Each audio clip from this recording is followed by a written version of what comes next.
Hello, my name is Dr. Alan Mullen and I am a product specialist for microscopy cameras at Andor Technology, and in this module we are going to look at microscopy cameras. At a high level view we can say that we have some kind of detector that is sensitive to light. It will be able to detect light in our sample in the form of photons, and these could be either transmitted through the sample or they could be from one or more fluorescent labels that we have in a sample. The detector will convert those photons into an electrical digitized signal. This signal will be very low. It could be in the order of even single figures of photons per pixel, so it will need to be boosted by an amplifier, and then the data sent onto the PC, and on the PC then we can view and analyze that data within a specialized software package. The agenda then for this module is to look at the fundamentals of digital imaging and sensor technologies. So we will look at an overview of the imaging parameters from a camera point of view, then start to look at the microscopy cameras themselves and just an overview of the key parts of the camera. Then we'll start to look into more detail into the sensors and the camera technologies that are used. And in the following module we will look at how we compare those camera technologies, those performance criteria that we have discussed in this module, and then how we use those to match them to different applications. To start off with, in part 1, we're going to look at the image parameters from a very high level overview from the camera's point of view. So let's consider what kinds of images that we may be trying to capture using a camera. So we may have a range of different imaging techniques depending on what we're looking at. It could be bright field, DIC, fluorescence as we have here, or we could have luminescence. The scale that we're looking at could go from trying to look at whole organisms for some kind of developmental studies, looking at large areas of tissues at low magnifications, into individual cells, right down then into the single molecule level. We also have different timescales to consider. We could be looking at quite dynamic processes and events within the cells happening within a small number of milliseconds through to events that happen over a much longer duration. So developmental studies taking many hours into over the course of a few days, and then for luminescence studies we may need to capture a very weak signal over a longer period of time in the order of minutes. Then we also have to look at using a different number of or type of formats. We could be using standard slides or plates or multi-well plates as well, for example. So even though there are going to be a wide range of different types of images that we may be looking at using a wide range of different techniques over different scales of time, and we may just want to have structural information, or we may be wanting to quantify things. We can rationalize this all down into a number of primary imaging parameters, and the main ones of these are sensitivity. Simply, can we find and can we visualize what we're interested in? Then the field of view, how much of an area do we need to see at any one time? Then the speed, is the process something that's fast, that needs very high imaging speeds, or is it something that happens over a longer period of time? There are also a number of secondary criteria which are also very important, such as resolution. How much resolution do we need for what we're looking at? The dynamic range. Are there a range of low level and high level signals in the image? So different applications are going to have a bias towards one of these areas or or one area may not be particularly important. But the different camera technologies and the models will have their own strengths and weaknesses. So strength in one area may result in a weakness in one of the other ones. Improvements in sensitivity have been one of the main drivers for camera development, and it's pretty obvious why this is, because it is fundamental that we were able to detect the signals that we're interested in and get a very good signal to noise ratio from them to work with. So whenever we're talking about the signal and noise ratio, then later on we will break this down into the different elements that are involved in the signal and also the sources of noise as well. So for a low signal to noise, represented here where we see a golf ball which is partly hidden behind the noise of the grass, and we have a very small difference between the signal and noise, so it makes it very difficult to discern any images or any detail within an image that we would have. But if we have a very good and high signal to noise, it makes it very easy to see the object. So any images that we have that with a high signal to noise ratio are what we want to achieve.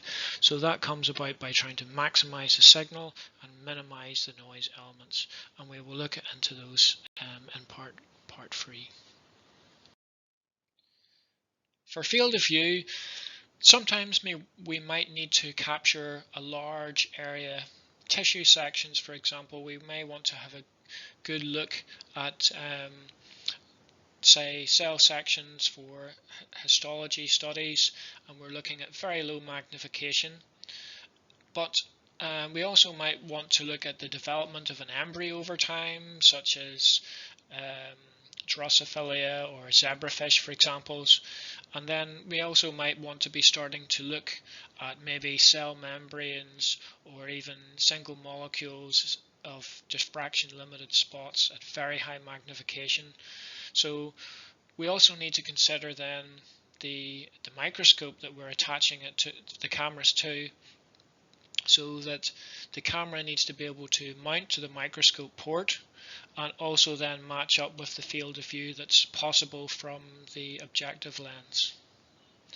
And generally speaking, a wider field of view is going to mean there's more data is required to be transferred from the camera to the control PC, and it will take us more time, there's more information, so it takes longer to transmit that information.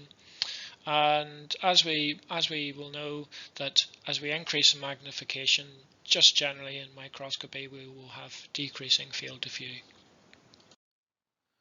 Whenever we're talking about cameras and the imaging speeds that they can provide or what they need to do, there are two aspects to this. The first of these is the nature of the process that we're wanting to study.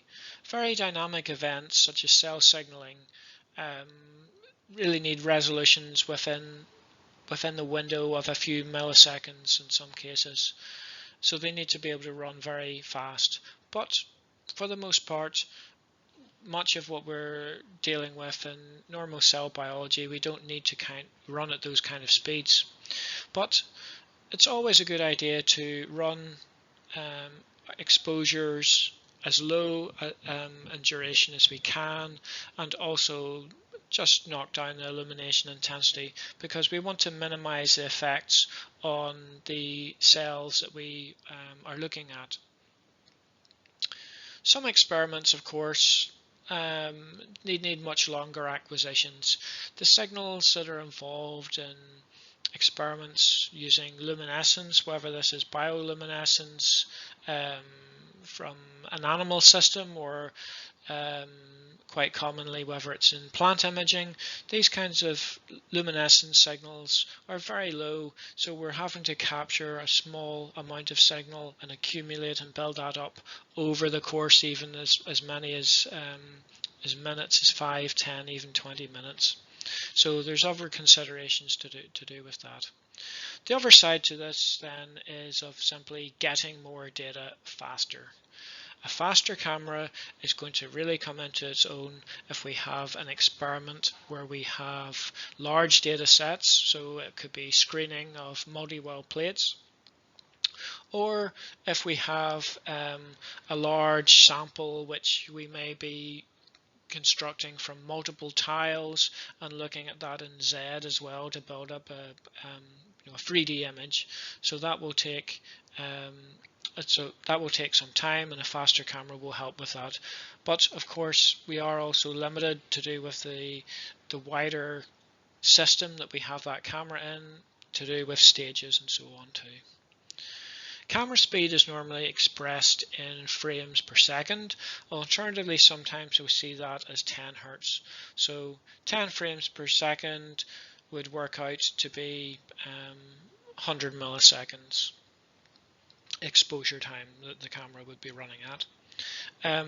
The camera also needs to be able to capture enough signal during this exposure to allow it to run at those high speeds. Simply a camera being technically capable of running at a very high frame rate, whenever it comes to the real world, we need to remember that if we go from having 100 millisecond exposure to a 10 millisecond exposure, the amount of photons that will be captured will be correspondingly reduced. So we could be limited to do with how much signal we have and in terms of how fast we can actually run that camera. And cameras and sensors have there's quite a lot of things that we can do with them, and we can improve the speeds of the camera by cutting down the region of interest to a smaller subregion of the sensor so that we can run that much more quickly, or we can use another technique, especially for the CCD cameras, called binning, where we can combine one pixel into a larger number of pixels, which we call a superpixel, and then sum that sort of output from that one larger pixel to run the camera more quickly, but it will reduce the spatial resolution because we've effectively gone from having a pixel of a certain size and we've scaled that up to a much larger size. Resolution then, and in terms of resolving the details, well, we need to be able to resolve the image information, so that we want to resolve, this could be structural information, and want to see if components are co-localized to a cell membrane or a microtubule, for example. And in this, contrast is very important in terms of resolution, as it is easier to distinguish two high contrast features compared to two low contrast features. We need to be able to ensure that we are matching the resolution that the microscope itself is capable of. And for that, we look at meeting Nyquist criteria to ensure that we are sufficiently sampling the image that is getting through to the camera. So for that, in camera terms, pixel size is probably the key parameter that we want to consider. And of course, there's always compromises to these things, and in this case with pixels, a smaller pixel is not necessarily an advantage. We'll cover this in more detail later on. Contrast and resolution may be combined together into a single specification, which is called MTF, which is the modulation transfer function. So sometimes this is mentioned and other times it is not. The dynamic range is the difference between the very lowest and the highest signal level that can be in the image. A typical image can have a range of intensities within it, and for many images we will have low level information that is important to us and also brighter areas, and in these cases it's very important to have a camera with a wide dynamic range that's able to capture this information. Typically, cameras with low noise and large well depth values are going to have very wide dynamic range. They have the capacity to handle these large variations in signal whenever they're appropriately configured. In this example here, we can see that whenever we don't have enough dynamic range for the image, we end up with this oversaturation effect here, where we can see that it's maxed out and we're getting no useful image information in these regions.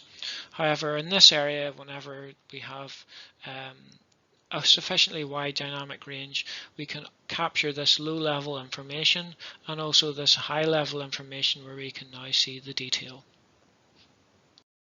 So before we get into the details of the cameras themselves, let's just take a basic overview of a modern microscopy camera. So the first thing that we have here on the front face of the camera is we have the mounting of the camera to a microscope or whatever our optical setup is. So commonly we'll have a C mount for this, and then for some of the larger field of view cameras and microscope configurations that are above about 22 millimeters, they can use an F mount. Additionally, there will be some mounting locations for other kind of optical setups, and these all need to have light tight connections to avoid any light leakage, as these cameras are so sensitive that any stray light can tend to be picked up by the camera, and we can see that impacting our image. So there may also be some additional mounts, as we can see here in the camera, and that allows us to secure the camera to an optical table. Some of the cameras can be anywhere between 1 to 3 kilograms in weight. So that avoids any stress on the optical train, and it also avoids any issues to do with vibration. Something that's sometimes overlooked is the camera window. There's a window which protects the sensor from debris and damage. So this is quite an important job. The camera window is an important optical element of the system as well, and it needs to be able to transmit in the wavelengths of interest. So the materials that are commonly used for this are quartz or UV grade silica. Different anti-reflection coatings can be applied to this camera window to optimize the transmission characteristics. Normally this isn't something that we need to consider whenever we're doing standard kinds of experiments using fluorophores or wide field microscopy. But whenever we start working outside of that visible spectrum, either into the blue and UV region or upwards into the near infrared, then we may start to have to look at other coatings for those camera windows. Otherwise we will be starting to lose some of the efficiency of the overall system. Additionally, in this space between the mounting plate and the camera window, some cameras may have shutters. So normally you see these on older CCD cameras. So for many modern microscopy cameras, they will not have a shutter on them. And that is really to stop light shining on the sensor between acquisition. Then we have the sensor chamber. So the sensor is very delicate in nature, and also to reduce noise, as we will cover later, the sensor may be cooled. So in this kind of environment then, the sensor itself is generating heat, and we also have hot and cold elements. So we need to be careful to prevent any condensation forming. That means that the sensor is going to need to be in a sealed chamber of some sort without any moisture. There are different ways of doing this. One of the most common ways of doing this with cameras is by a process called backfilling, and essentially this chamber is filled with a dry gas. It could be dry air or it could be nitrogen, for example, and then some desiccant may be added in there to mop up any excess moisture or any additional moisture that's there, and then that's sealed up. The other less common but ideal way to have a sensor chamber for the camera sensor is using a hermetically sealed vacuum chamber. This is only really found on higher performance cameras because it is quite a difficult process to do from a manufacturing point of view. But either system allows that sensor to operate within a sealed chamber environment. Whether the sensor is CCD or SCMOS, it is composed of silicon and will have an array of many pixels. So it could be, modern sensors may have between 1 and 4.2 megapixels, and although that's a lot lower than what we would know from our consumer cameras that we would have on our mobile phones, as we'll go into later, these are matched up to do with the types of magnifications and fields of view for microscopy. The sensor itself may be color or a mono design, and again we will look at why you may want to use a color camera or why many of these high-end cameras tend to be mono design, so they will not be color. And like many electric components, sensors will generate heat through their operation, and that heat needs to be dissipated. And in the case of sensors, it needs to be dissipated because it can result in noise affecting the measurement. And the faster the sensor or the larger the sensor is, the more heat is going to be generated. So small, slow sensors may just require passive cooling.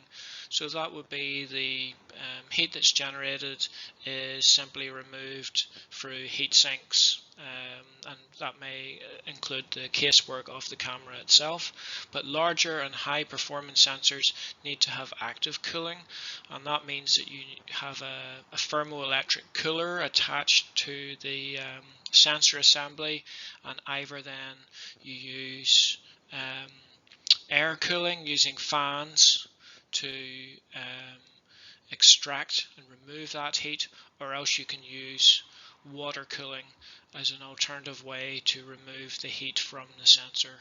And water cooling, although it adds some extra complexity to the system and needing to have a water cooling setup, it also minimizes the potential of any vibration. So for particularly sensitive measurements, water cooling would be an option for people to consider with their camera.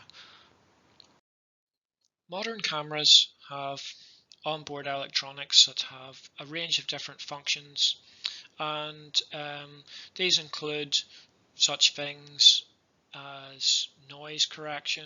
We also have, especially for SCMOS cameras, that there are corrections or maps applied on a pixel by pixel basis to make sure that we have a uniform response to light across every pixel within the sensor. And scientific cameras are controlled normally by a control PC and software, so the camera then has to interface with that PC and software package. Connections wise, the camera will have a number of power and signal cables. The most basic cameras may only need to use a single USB cable to be powered as well. And other times we need to, whenever we have active cooling, we need to have dedicated power supplies for those cameras, as that requires a lot of power to cool cameras down to -25, or even as in some cases for IXON EMCCD cameras it's actually down to -100 degrees C. And especially with the modern sensors, we need to be able to support the high quantity of data which is being streamed off the camera, so that we start to see then older cameras which may have used USB 2. These have been replaced by other formats such as CameraLink, more recently CoExpress, GigE, or even the later versions of USB 3 formats allow the camera to run at either 40, 50, or even 100 frames per second in 16-bit mode. So that's a lot of data that gets transferred. In part 3 of this module, we're going to start to look at things in a bit more detail now. So that is going into the sensor and camera technologies that are involved. So this will look at a number of the CCD and SCMOS cameras and some of the about how they work and some of the common questions that come up with these technologies. And then in the following module, we're then going to start going into the real detail and compare the different cameras, the performance parameters that we've mentioned, and see how they will suit different applications. Modern imaging sensors are generally based on either CCD or SCMOS. Both of these sensor types have been around for quite some time, from around the late 1960s, and have been gradually developed, as we'll talk about over time. CCD stands for charge coupled device. We'll also see later EMCCD, which adds in electron multiplication. Then we have cameras that are based on CMOS technology, complementary metal oxide semiconductors, and the variation of this that we are talking about for microscopy applications is SCMOS, which stands for scientific CMOS. As we mentioned before, the role of the sensor is to convert photons into usable electrical signals. So let's go on to look at how this actually happens. How photons are converted into an electrical signal within the individual pixels can be summarized really as follows. A bias voltage is applied across each pixel to these gate electrodes so that a depleted region is created within the silicon. And in this depleted region, if incident photons have sufficient energy, they will liberate an electron, and this can be detected subsequently as an electrical charge. And the electrons themselves can be transferred through the sensor by applying precise timed clocking voltages. The efficiency of this process is called quantum efficiency and is expressed as a percentage. 50% QE would mean that half of this incoming signal would be converted into an electron. Shorter wavelengths into the blue and UV region, they tend to be absorbed as they fall through the center, so they don't reach this photosensitive region in as high a percentage, so you will see a drop off in QE normally in the blue region. And in the red region as well, these longer wavelengths may pass entirely through the depleted region. So again, there can be a drop off in QE. So you'll typically see a QE response that will peak in the visible range.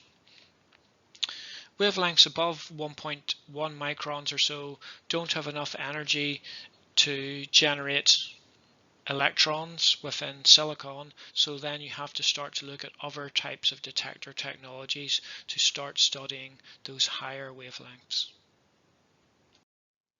One of the terms you will hear being used fairly regularly about sensors is about back-illuminated sensors and front-illuminated sensors. So what does this mean? Well, as we looked earlier, each of these pixels or photosensitive elements, it needs to have a number of additional elements as part of it. So there's gate structures and various wiring, which allows the voltages to be applied to the pixel to allow this conversion to happen. And it also needs to carry out the electrical information from that pixel. So from a manufacturing point of view, front illuminated sensors have this placed above the photosensitive area of the sensor. But while that's good for manufacturing, obviously this is not going to be good for capturing the signal that we want to measure, as the signal has to pass through this circuitry or network, we'll call it. So while some of the incoming signal will pass through this, these structures obstruct the incoming signal, so this will reduce our quantum efficiency and the conversion of our signal into an electrical signal we can work with later. In the back-illuminated sensor design, it addresses this problem. As you can see here, what's happened is that we have essentially flipped the sensor upside down. But there's a bit more to it than that from a manufacturing point of view. So what we have to do is we have to back-fin or etch this excess silicon substrate. So this is why sometimes these back-illuminated sensors are called back-finned SCMOS or devices. So this means that the sensor can now obtain very high conversion rates of photons into electrons as we have removed these obstructions. So the latest models now can reach an efficiency of about 95%, whereas the front illuminated designs, actually we would expect them to be around 60% or so, but through using micro lenses and other strategies, it was quite an impressive feat that some of these devices were able to get up into 80% efficiency. But back to the back-illuminated sensors. So this is great. We have maximized our conversion of photons to electrons, but the downside of this process is that of course it's going to cost more, as we have added additional manufacturing processes, and also then you'll get reduced yields of those sensors. So there is a bit of a price premium to pay for these kinds of designs. Another important thing to discuss briefly is about the use of color or mono sensors. Typically, if we consider a standard low cost camera that may come supplied with a microscope, it could be a color camera, and whenever we start to do more demanding work and try and upgrade that camera, then we find out that the camera we're going to replace it with is potentially a mono camera, so that will not generate immediately a color signal. So why this is to do with sensitivity. Color cameras are not going to be as sensitive as these mono cameras, but they are going to be suitable when the sample is relatively bright. And they are not as sensitive because there are specific red, green and blue pixels that will only respond to light within a specific range of the spectrum. And that also means then that there's going to be less chance of one of those specific photons hitting that pixel, and they need to be placed in an array pattern over the sensor. So that means then that we're not going to get as good sensitivity as we can where in a sensor design where every single pixel within it is going to be sensitive to light across a much wider part of the spectrum. But that being said, color cameras are very flexible, and for quite a lot of work they can be quite useful. Some bright field work with low magnification where we could be looking at a range of samples and we want to use the camera simply to get some basic information from it. Modern mono cameras, on the other hand, have pixels that respond with very high efficiency to light across that much broader spectrum. And they're going to be optimized across that spectrum, and that will cover the majority of the typical fluorescent dyes and proteins that would be used. So whether that's DAPI, GFP, or any of the Alexafluor dyes.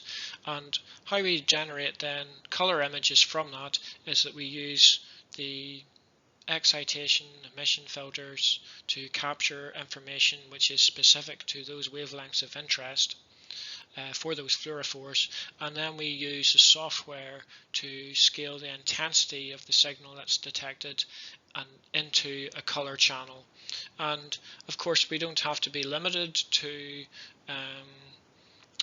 choosing a blue to represent a particular fluorescent protein. We can recolor these to suit our needs, since effectively we're trying to just label structures of interest within that. Now we start to look at the sources of noise that are going to be involved in the different sensors. To get a good image, we want to make sure that we get the best possible signal and minimize any sources of noise.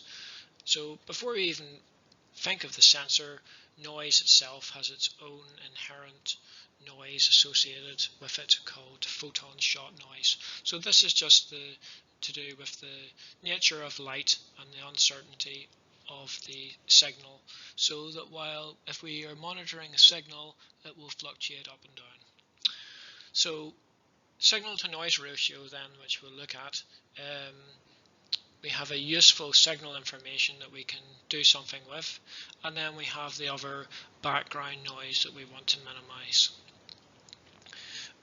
For cameras, this can be translated into this simplified version of this equation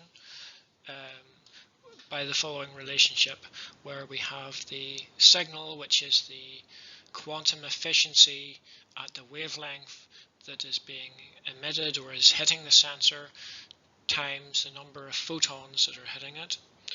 Then we have the noise sources then that are involved in the camera itself.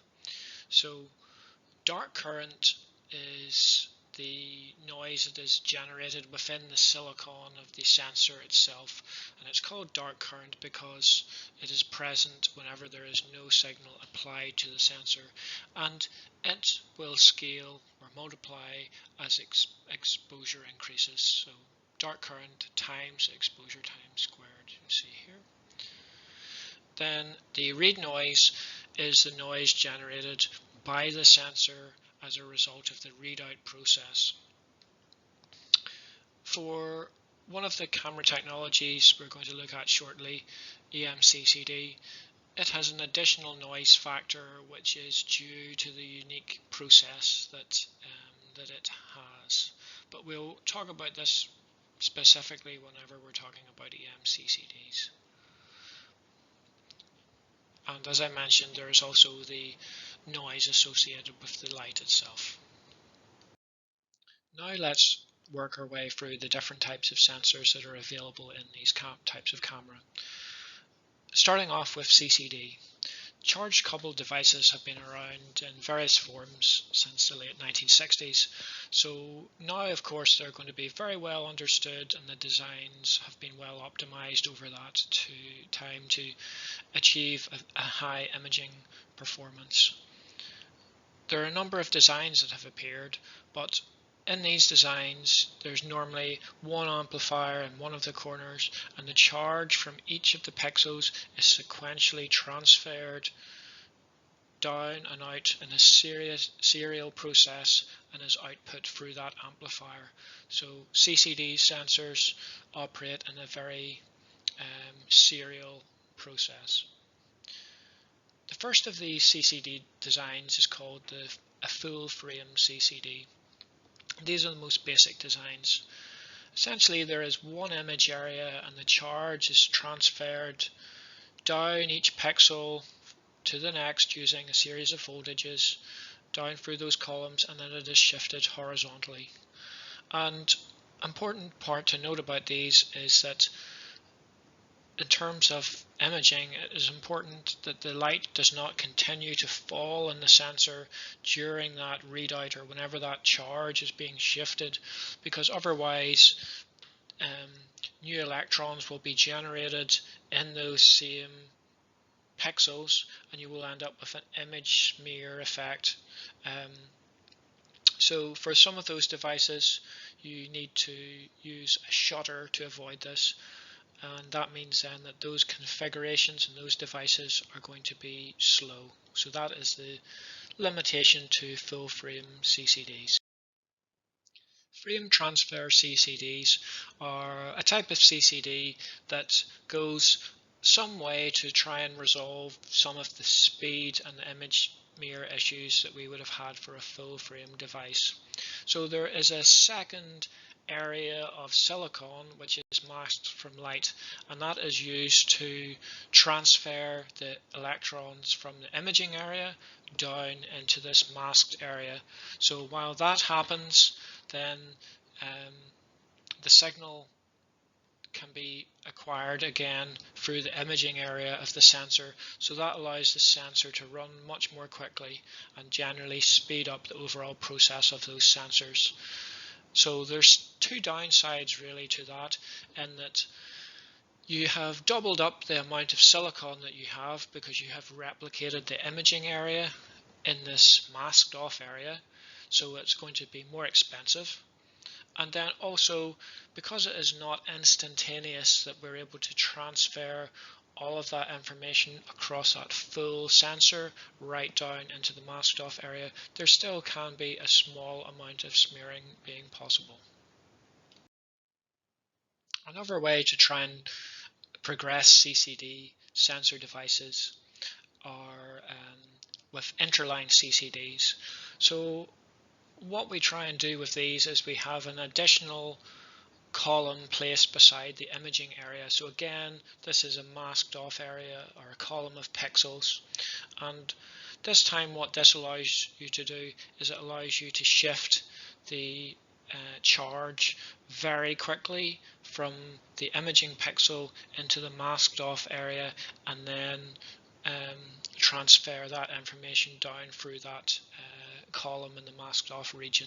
So that really allows you to speed up the sensor, and also because you're only shifting across by one pixel, it avoids any issues of the other designs to do with image smear effects.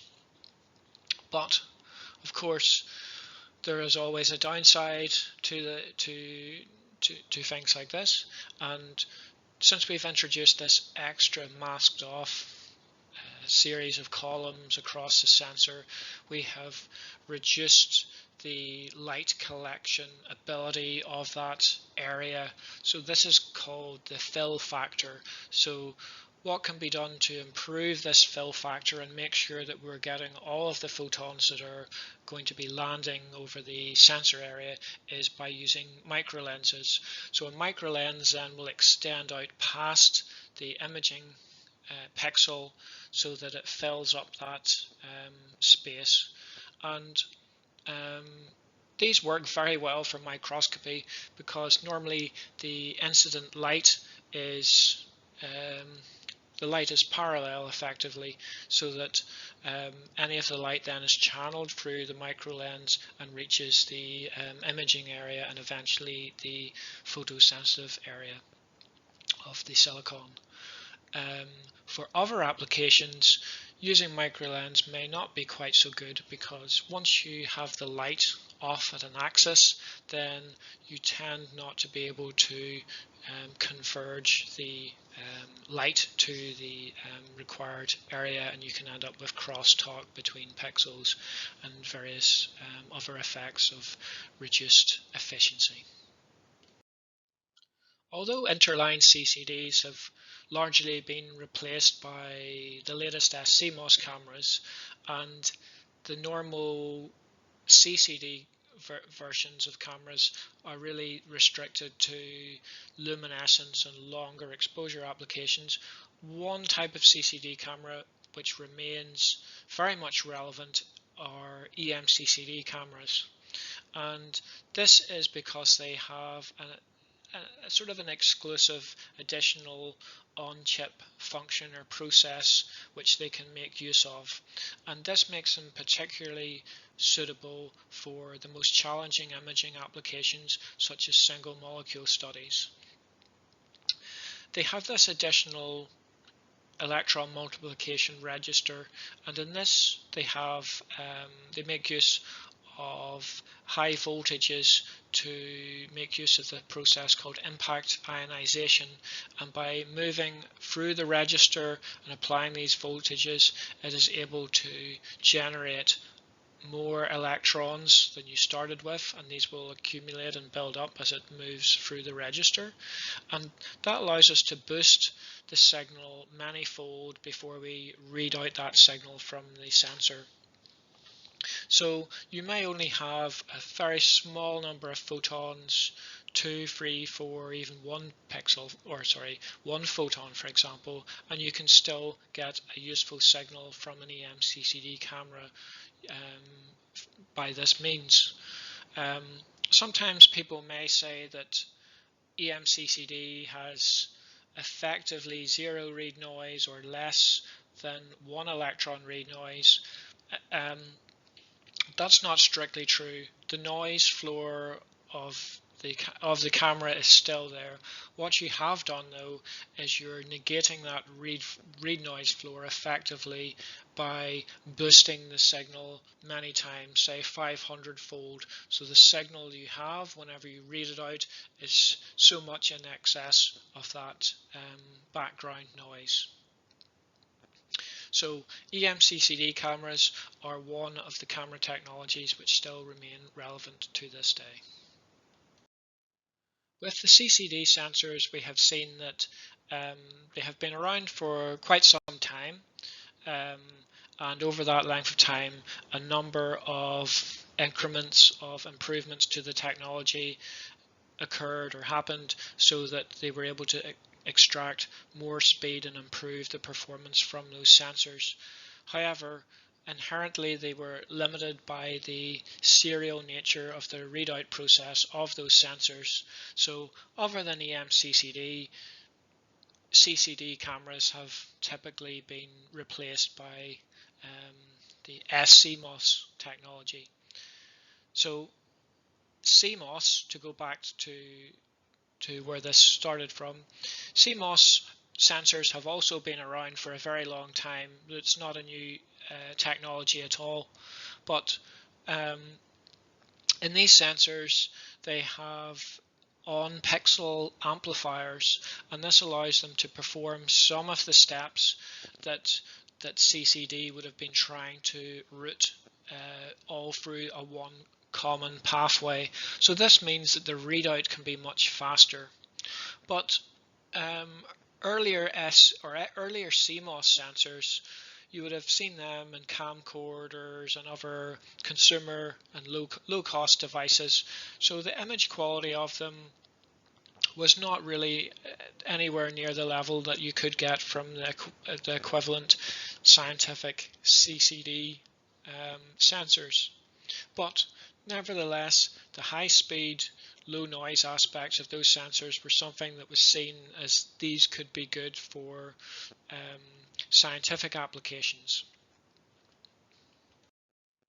Recognizing the potential for CMOS for scientific imaging applications, there was a joint collaboration between one of the sensor manufacturers, E2V Fairchild Imaging, and also two of the camera manufacturers, which were PCO and Andor Technology. And the result of this was what is now known as scientific CMOS, or SCMOS for short. And on the introduction of these SCMOS cameras, the benefits of these cameras over the Interline CCD cameras at the time were very clear and were a major step forward in terms of imaging for not only microscopy but for a wider range of applications. So the first of these designs was called the Andor Neo, and that was released in about 2009, 2010. So this technology now has been around and refined further for 10 years. The benefits of SCMOS and what they can provide is that you can have large sensor sizes and high speeds along with low noise. And this gives you very good attributes for microscopy. In addition, they also allow you to have high resolution, and they allow you to have good dynamic range. And as I said, these were so successful, or this formula was so successful, that the Neo, the Xyla, and the other cameras based on SCMOS really quickly displaced the Interline CCD cameras that were around as the most common detector type at the time. We've looked at some of the fundamental aspects of digital microscopy imaging in terms of microscopy cameras. Microscopy cameras have a role to collect photons from our image and convert those into usable electronic digitized signals. And some of the important aspects in considering cameras are their sensitivity, their field of view, and their imaging speed capabilities. There are also the other secondary aspects that we have to consider, such as can they resolve the image information that's coming through the microscope, and do they have the dynamic range that's necessary for the kind of samples that we're dealing with. And to try and meet these requirements, there has been a number of different technologies such as CCD and SCMOS most significantly that that tackle these imaging requirements. And over the years that these have been present, they have continued to be refined and updated over the years. In the next module, we're going to start to compare the key cameras of interest. So that is CCD, EM-CCD and SCMOS. So what we want to do then is we want to match them back up against these original criteria of the sensitivity, field of view and speed, and see how relatively they compare. And then we can look at how we can match those different camera technologies against the specific needs of different applications, whether this being calcium imaging, something that's very fast, some kind of confocal imaging experiment, or whether this is into looking at luminescence studies over a longer period of time.